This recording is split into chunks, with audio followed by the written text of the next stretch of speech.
Hello, David Zaritsky from the Bond Experience. And Joe Darlington from Being James Bond.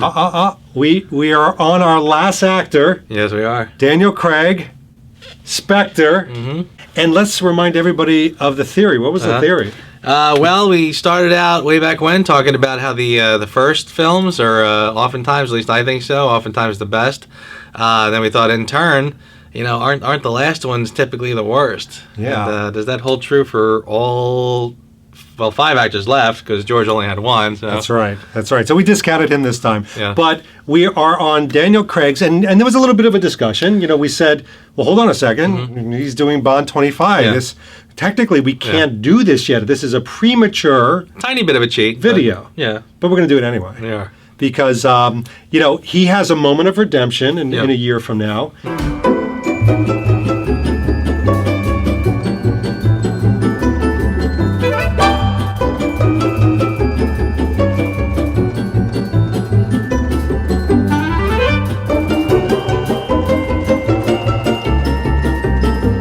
But even by me saying that, clearly that's a premonition of things that are about to come. So let's get into Spectre. Let's get into it. And it's sort of funny talking about this one as if it's sort of in the past, because I feel like all we've been doing for the last how many years has been talking about Spectre. That's true. And by the way, I have to admit freely, Joe and I, we had to watch all of these last movies. Yeah. Spectre is one that I didn't because, quite frankly, I watched this movie like on nearly every plane trip, or parts of it, so I've seen it so many times, it's still fresh. Right, and that's what happens when they delay and linger in making Bond 25. It gives us more time to dwell on Spectre. I mean, I feel like we've spent more time talking about Spectre than I can remember talking about Skyfall or really any of them, frankly. Absolutely. Well, what is it? It's 2015. By the time this new movie comes out, 5 years. That's 5 years. That's a long wait. That's a long wait for a Bond film. We want more frequent Bond films, but that's neither here nor there. Right. We need to talk about Spectre. Now, I will tell you, this was an event where I flew over to London with Danielle. We saw Spectre with friends. We didn't see it at Royal Albert Hall. It was a whole big to-do I don't want to get into. But there was a lot of excitement around seeing Spectre and revisiting it years later. That's the mindset I'm going to take. Not the, oh my gosh, I'm in London with all my friends mindset. Because when you're in that mindset, you're caught up in the excitement. Sure. Everything seems to be a lot prettier. I've heard so many people who left that premiere thinking, oh my God, Spectre was amazing, it was perfect in every single way. And then 5 years later, I hear what they have to say, and they're not as kind. No. They're not as kind. What did you think? Time has not been kind to this one. And it is funny, too, because Craig has that sort of way with the films, the ups and downs. And for many years, there was always that kind of the odds and evens, they do a good one, then they do a bad one. Yeah. And Craig is living up to that for sure. Yeah, Spectre, boy, it's a really weird one. You had Casino. Mm-hmm. Casino was a home run. Right. And then you had Quantum. Yes. And Quantum left, without getting into detail, left people a little unimpressed. Although that has gotten better. Oddly, yes, it has. Yeah. Yes. A lot of people, I've noticed that. But you're right, Skyfall was right back up, and everyone loved it. And now, so the expectations for Spectre were high, Yes. And then you saw it. Well, I can definitely remember. I remember sitting there watching it. Literally, I remember sitting in there, kind of not knowing how to feel about it. And that was literally the first. The first viewing, sitting there going, I don't know how to feel about this. Yeah. Like, I'm not sure if I like this or not. You could tell it's not perfect. You could tell that the plot was, okay. Or you're waiting for the plot to really kind of kick in and get started, frankly. Yeah. And then you're kind of in the, then I remember when they finally get to the fight in the train, and I remember kind of going, all right, I'm on board. And then after that, it's just kind of, the energy just kind of drops out. Yeah, and I like how we're doing this. We're keeping things general, and then we're going to get into specifics. But generally, for me, this is my Craig version of Die Another Day. And I have to be specific about why I'm saying that. To me, you've got 2/3 of a really, what I think is a good, and I'm not going to say the best, but a good Bond movie with some really good Bond elements in it. And then all of a sudden, in the last, I would say 20 to 25% of the movie, I start scratching my head. Yeah. Now, we have a disadvantage/advantage here. Lovely technology and little leaks of emails going back and forth Oh, yes. showed that there was another script. There was a different script involved where there was a very different type of treatment of Blofeld. There was a different type of treatment of interaction between Bond and Yeah. Blofeld in his lair. Yeah. That was really, it's almost like was Flemingish. It was very Yeah. classic. There was another poker scene, but it was really high stakes. And it was a more maniacal bridge scene where Bond kills Blofeld. I mean, ends him altogether. Certainly doesn't quit and throw his gun away. But that all changed. Yeah. And everything from shooting down a helicopter, which I know I'm jumping into the details, with a Walther PPK, to all these other things that just didn't connect, it left it rather flat as a film. Yeah. I couldn't get over that it didn't finish with the crescendo that I wanted it to. Yeah. Yeah, it's like you said, it's everything about it just felt very kind of lackluster and very sort of just standard operating procedure. Like, step. In fact, I'm not crazy about the script writers. I'm not crazy about the team that is working on these films. Because I kind of feel like they're sort of raised on 80s action films. And the one that pops into my mind, this is going to sound like I'm going way off the ranch with this one, Beverly Hills Cop 2. I remember when I saw that film, and I remember thinking, like, when I watched that film, I remember thinking way back then, screenwriting is easy. You just do an action scene, and you end off with a clue that'll take you into the next thing. And then you have an action scene, or maybe like a sexy scene, or a funny scene, but you have to end it with a clue that takes you to the next thing. And I kind of feel like that's, again, that shows up in Quantum, and it comes up again in here, where I'm watching the script. Now we have The Ring, which solves all problems in the world, and this one ring will get me right to the center of the organization without a password or anything. So this high-tech organization, boy, that was pretty easy to infiltrate. By the way, what you're saying is not far-fetched, because I've described this to people when they go, what did you like? What did you did not like about Spectre? One of the things was I thought they were pretty decent scenes. Like if you take individual scenes, but not cobbled together in a really good cohesive story. Yeah. So it was almost like, all right, I'll give you a perfect example. The pre-title sequence, the Mexico City scene, I really enjoyed. I think.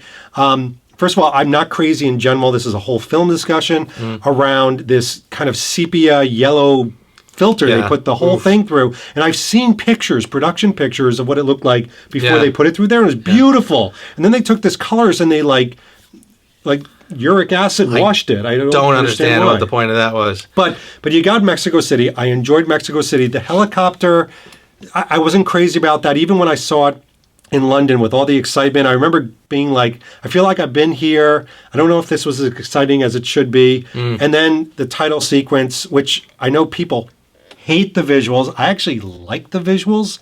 I hate the song. Yeah. Yeah.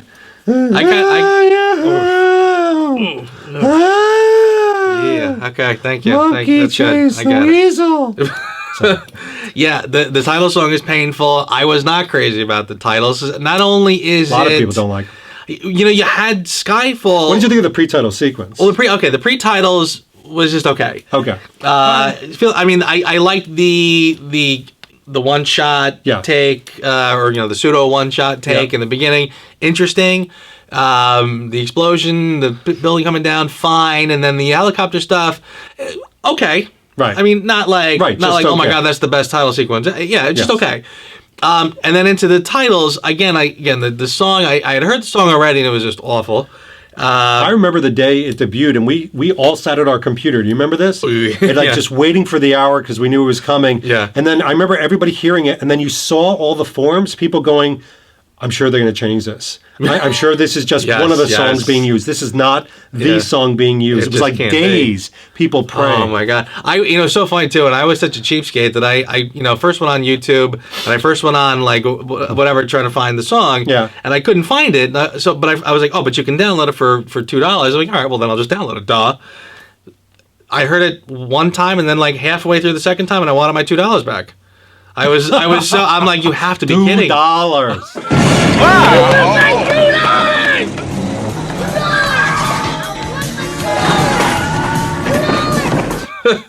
So yeah, that was painful. And the titles, You didn't like the visuals. Well, I mean, it's not that I didn't mind them, but Right. but again, when you had the Skyfall visuals, which were sort of all over the place, and it was such a plethora of different images and visuals to the point where on rewatch, it's just as good because there's so much going on. Here, okay, I see fire-ish something with octopuses and people making out, and that's it.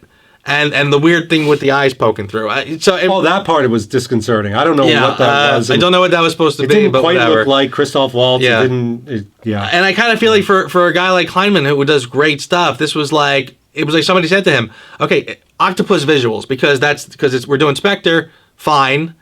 And that's all he got. Just never went beyond that, but whatever. I do agree. And the other part for me is, again, this is almost like a call out to the producers. It is about the little moments. Like, to me, Bond walking on top of the building in the Mexico City scene, just walking, with the Bond music playing, is probably one of the best scenes in the entire movie. And it's freaking Bond walking. Right. It's not a car scene. It didn't cost you $3 million. Right. It is Bond walking. Do more simple things.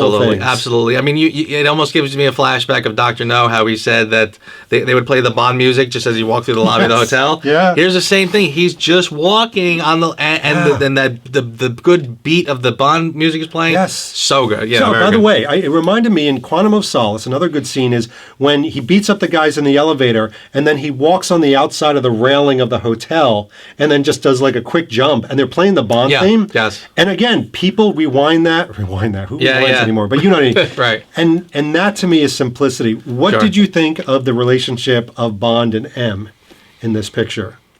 Bond and the new M. Yeah. Again, it's frustrating. I feel like the people writing this, they're like one-trick ponies. Before this, Bond had kind of a very, they were they would work together, seemed to have a lot of respect for James Bond. If 007 says he saw, then he saw, that's it. And then when Judi Dench comes along, they had to sort of do this adversarial relationship. Right. Okay, conflict is good on camera, so fine, but they kept playing it up, and there would always be this sort of this subplot of Bond having to win over M. I don't trust you. You should be back in North Korea. It was too early to promote you. By the time we get to the end, he wins M over. Well, by Skyfall, M is on board with Bond. At least I did one thing right, okay? Well, now we have to start that all over again. We had Bond and Mallory, who had a good relationship by the end of Skyfall. We're right back to Bond's in hot water. M is already fed up with Bond. But by the end, for some reason that I don't comprehend, M totally comes around and Bond can do no wrong.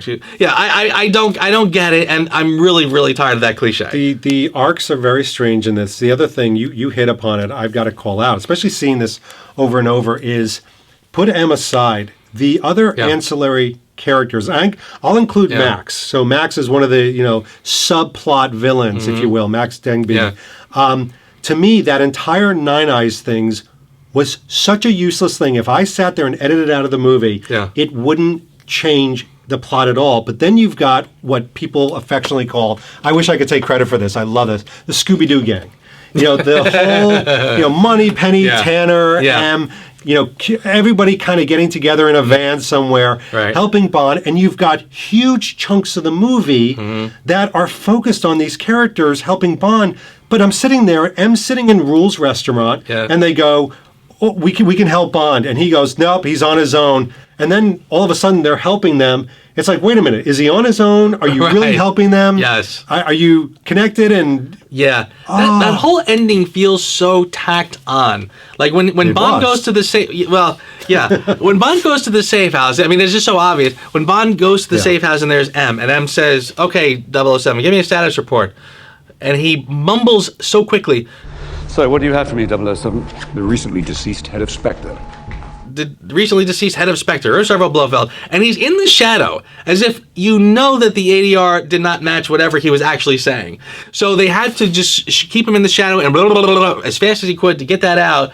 And M, who, again, for some reason he couldn't tell him in the beginning, I was in Mexico City for a reason. I, got a tip, and this guy was bad news, and they were going to blow up something.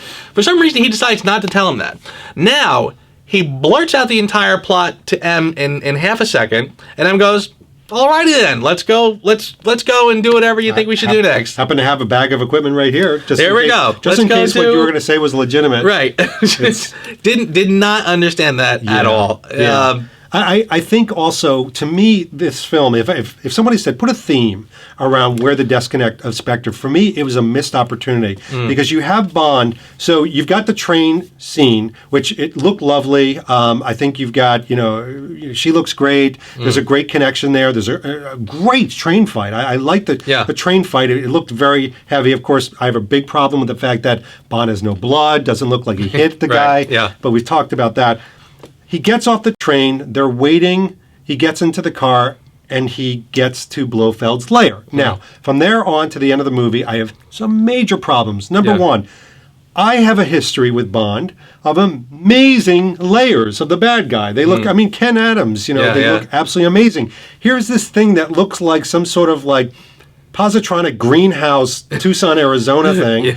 And, there's they serve a champagne, and all of a sudden, this really maniacal opening with Blofeld around that corporate table is neutralized completely for this little elfin guy that goes, right, information, it's all important, information, and come on, James, and and suddenly, who is this new guy? Who's this new Blofeld character? Right. That is not this maniacal, scary guy that they introduced before. Oh my goodness, it is just awful. I mean, Christoph Waltz is a great actor, but boy, did they misuse him in this.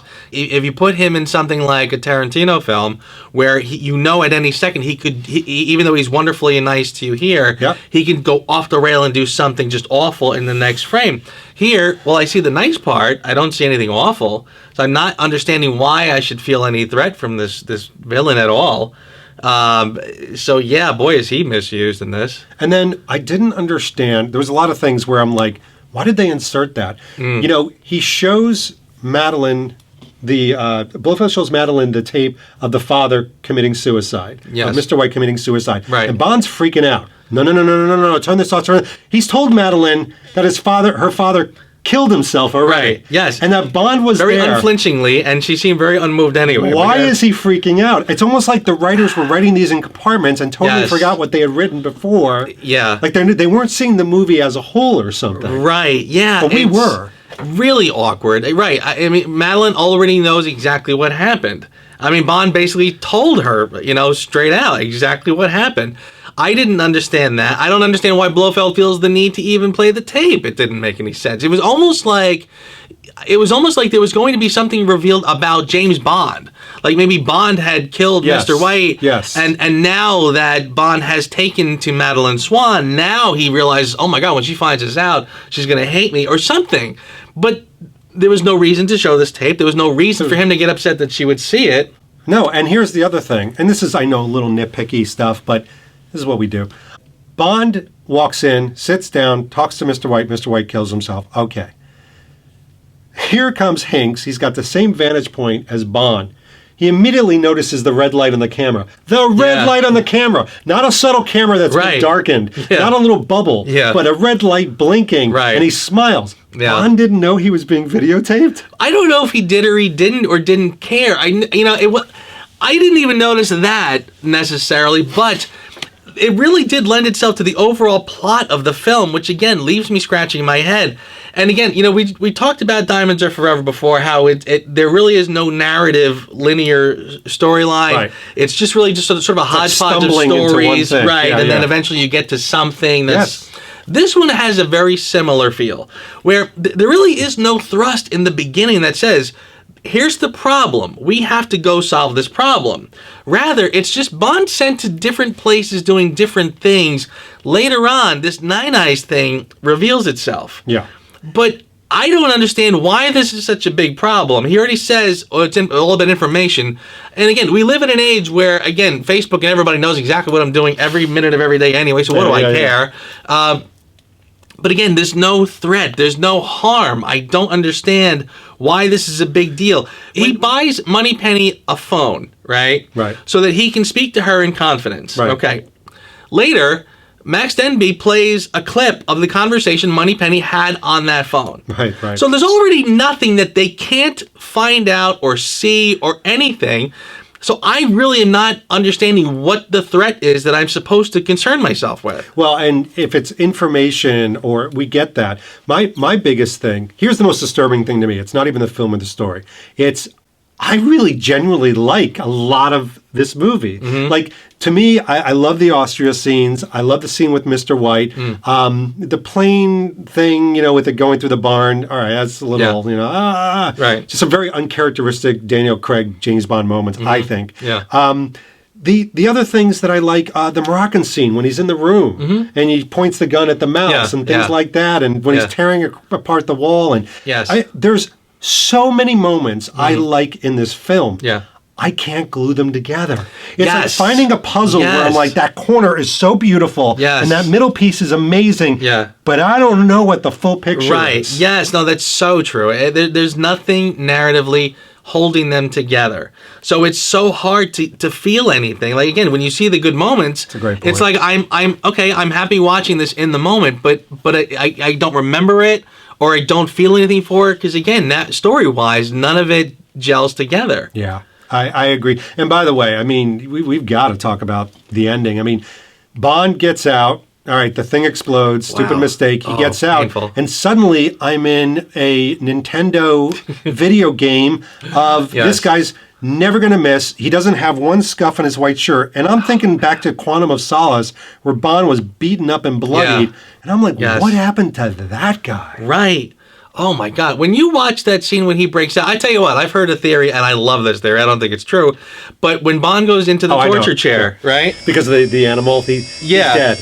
Right. That Bond is actually dead or in a coma or something, and now he's in dreamland from here going forward, because now everything falls James Bond's way in some weird comic book, right? Apologetic theory. That is not true. Oh, boy. They rewrote that last part, and then they tacked on almost all of London. The bridge scene and everything like that, I know, was changed dramatically. But I remember, even with the excitement, again, of being in London, I got such a ooky, negative feeling when I saw Bond, look at Blofeld and then take the gun and look at it and then throw it away. And Craig's got this, walk. Craig can walk. He moves like a panther. He's got a kind of a Connery walk. But he's got this weird, I almost want to put, dun, dun, dun, dun, dun, dun, dun, dun, fun cartoon music to it. Oh. And then he's off to the races. And it's so weirdly, again, totally. The frustration, too, one of the big frustrations is the total missed opportunity with Blofeld. You had this guy, again, had the boardroom scene.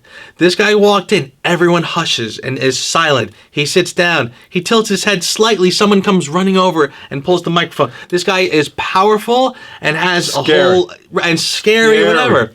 Well, then you fast forward to the next scene in the crater, all of that menacing is gone. Done. Then you have him show up at MI6, the MI6 building. Oh my gosh. Where I guess No. he ran to Staples beforehand to print out these little Xeroxes of people that Bond knows, as if this is like, haha, I've been pulling all the strings all along. And How much time has passed that he understood the design of that place, and like you said, made these wonderful pictures, Yeah. which you could only find on Being James Bond and some of the other fan websites. Right. Just kidding about that. yeah, and then oh boy, and then he has this one room with the glass Yes. that he can't shoot. Like, Yeah. did you take the time to build this in the MI6 ruins? But then, By the way, he was banking hard on the fact that that was bulletproof. yeah, sure, right.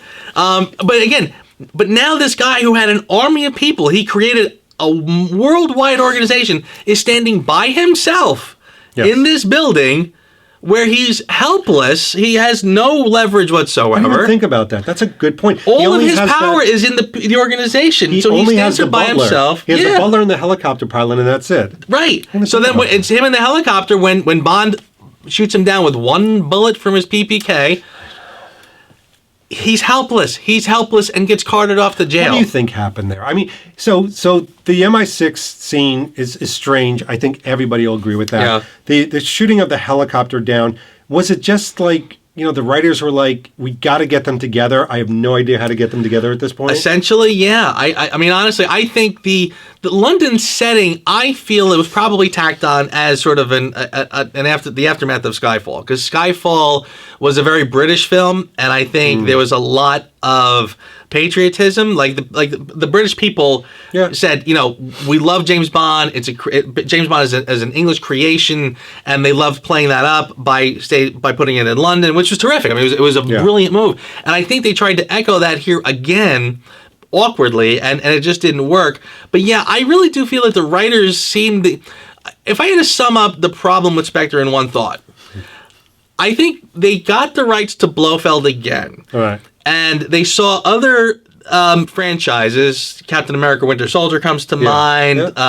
Rogue Nation, Mission Impossible comes to mind, where they were kind of doing this kind of this secret organization storyline, and the filmmakers here said, we got the evil organization way before you guys. We're going to do Spectre again. We got the rights again. Boom. And I think they thought, and also, by the way, films are also doing, as opposed to introducing new characters, they reveal familiar characters. Yes. The Dark Knight did that with Robin and that kind of thing. So they kind of had sort of the elements ready to go. And they thought the reveal of Blofeld is going to be terrific. And I think they thought once they had that, the rest of the film is going to take care of itself. And they said, writers, go write something around that. And they did, and the writers rushed something out, and it didn't work. All right. So I will tell you with Spectre, the reason I said something earlier. I watch this on the plane all the time. All the time. It's like, David, why are you watching a bad movie? Are you that much of a Bond film? You're going to watch a bad... I still don't walk away going to people, Spectre was a bad film. I think it really did have missed opportunities. What I found is, and you're going to find this interesting, my collection, which is sitting behind us, I've collected pieces that have connection emotionally for me from a scene-by-scene basis. Yeah. So I don't have anything in my collection that travels through the movie. Right. Because some scenes were so indelible and good to me, I'm like, I want to own a piece from that. Yes. And that's like any part of my collection. Yeah. If I had a wish list, it was Spectre was this one continuous story, or maybe even 3 continuous stories that were connected. What instead I found was I had 7 or 8 mini movies, some of which were good Bond movies, some of which were bad Bond movies, all in one. It was like, the compilation of the best and worst hits of Bond. Right. Yeah, and that is a great way to look at it. 'Cause, I mean, and there are good scenes, and I feel like I'm doing a lot of trashing of this movie. When, I mean, the scene where Monica Bellucci comes home, right? We're just mutilating this one. The part when Monica Bellucci comes home and the 2 hitmen are in the house. Boy, is that a great scene. That is really well shot. Love it. One of my best favorite of all the Bond series. Bond to Bond girl moments. Totally. Appropriate, real. Some people say that her acting was stilted. Come on, she's a widow and just got over this, and she was great. I would have loved to have had more of that. I agree. I mean, so there were good parts. There were good scenes in it. But yeah, again, it's overshadowed by the things that just went wrong, and it really did just feel like the writers just said, I don't know what to do here. I painted myself into a corner, and I'm going to have to just run through and hope nobody sees my footprints. Again, when Bond breaks out, shoot, and then shoots one tank, which blows... I mean, seriously, Luke Skywalker blowing up the Death Star was more... like, I mean, to watch Bond blow up the entire Spectre organization by shooting one tank, one place, it's like, I mean, was it designed to blow up? All right, that brings us to an auspicious moment. We're on the last actor of the last film we're talking about, and we've got to ask the big question. Yep. Still needs to be asked. Joe Darlington, is this Daniel Craig's worst film? I don't know. I'm not positive. All right. And honestly, interesting. yeah. See, it's funny too, because it's funny how things have kind of changed because, well, I mean, after Casino, Quantum was always my least favorite of Craig's. Yeah. And, you know, for a lot of reasons. Then comes Spectre. And for a long time, everyone kind of said, well, it's not as bad as Quantum. You know, it's not. Like, it was almost more... Everyone was so kind of for a long time very defensive of Spectre. Well, it's not Quantum bad, but it's just not as good as the other ones. And I think over time, a lot of people, you know, again, the perception has really kind of become, nah, Spectre's pretty bad. And I think you alluded before that Quantum has actually kind of risen up a lot of people's, you know. I'm really not sure which one. So you're vacillating between Spectre and Quantum. Yeah. Interesting. Yeah, because again, Quantum, again, it's got good action, and there's a lot of things that we've sort of rediscovered about it. Yes. Because in retrospect, Skyfall was lacking in the action. Quantum at least had that. I mean, it wanted to deliver a hard punch. Right. You know, I mean, the editing was clunky, and you know, but there was things about Quantum that I kind of felt like, again, that was sort of that paint-by-numbers script as well. Combine that with some of that bad editing. Combine it with the fact that they brought in Mathis's character just to put him in the dumpster, which never sat right with me. So, but again, poor Mathis. Poor Mathis. But Spectre is just so bland and again, just so lacking in. You've got to make a choice. Yeah. You can't have both. This is Sophie's choice. Wow. Which children do you push off the cliff? I don't know. I'm really kind of. Has Spectre really sank that low for me? Because again, I'm sort of... I like this. I like that this is It's a genuine... I tell you, angsty. Everyone up until now has been easily the worst. Yeah. This one, I don't know, because it is kind of neck and neck with Quantum for different reasons. But wow, I guess I'm gonna have to go with Spectre. I guess. Okay. All right. Interesting. Because again, I like the fight. I mean, my fight is going to be a little shorter. To me, Spectre is the weakest of his entries. I think he's got an amazing, and I think this is one of his passion projects, this next one, because I think he knows that too. Yeah. I think he knows that, you know, maybe his portrayal or what he brought to the table all the way through to storyline and ending, the way it was received, I think he knows it was one of the weakest. For me, Quantum, I think the reason I can keep going back to Quantum and still get excited about it is that Bond on a mission, mini mission. I know he goes rogue type thing, but the portrayal of Daniel Craig as James Bond in Quantum is, to me, undeniably one of the best. It's Casino Royale and Quantum, and then, believe it or not, I put Skyfall after Quantum as if I was just judging on Daniel Craig as James Bond. Okay. Because Quantum, he's just so, like, ruthlessly, like, an assassin that's, like, just smashing his way through life. Yeah. But Spectre, I feel like he's gone from Skyfall, and now he's moved to, well, I kind of don't care, but maybe I do care, and I know that's not what was going through his brain, but I sometimes get that feeling, and I never want that feeling about James Bond. Yeah. I never want that, well, it's not the quite thing that you put on the form. Right, like, that's what you brought oh my to that God, line? seriously. That's a great line. There were so many things that could have been classic lines, and it's like, so for me, that's what I was judging on it. I had to be like, what is Daniel Craig bringing to it? Yeah. And Spectre, I think, is the weakest. You're right. Yeah, I mean, if you're going to judge on James Bond and what James Bond is bringing to the table that day, Yeah, Makes it wow. easier, right? Yeah, I mean, I did forget about some of those scenes where he's just kind of snoozing his way through half of it, like he really doesn't want to be there. I mean, again, that car chase, it's got to be the only boring car chase in a Bond film, but I mean, Yeah. I'm hard pressed. No. Oof, yeah, oh boy, that's a hard one.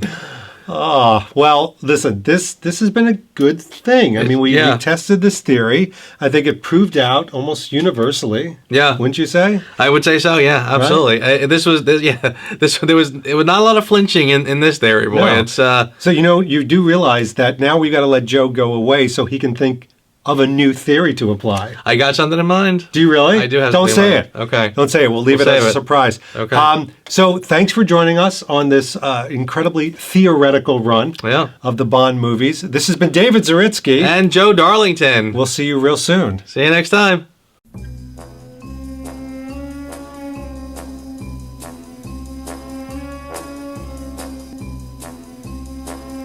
You've been waiting for him, asking for him. Where's 007? Now he's here. James Bond.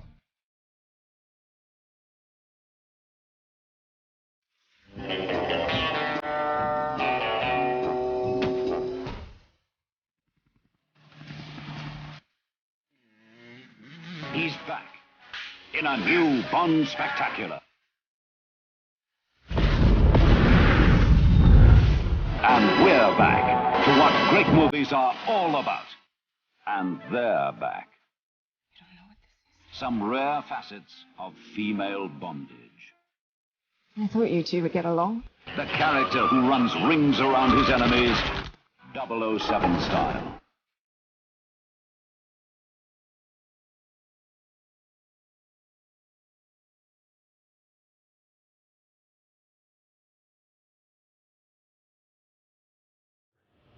Thanks for watching this episode. If you want to be up on the latest from the Bond experience, just click on this subscribe and subscribe to our channel. You're going to get all the latest and greatest information, plus some exclusive content. And by the way, speaking of content, here's something especially for you, just because we know you. Talk to you soon.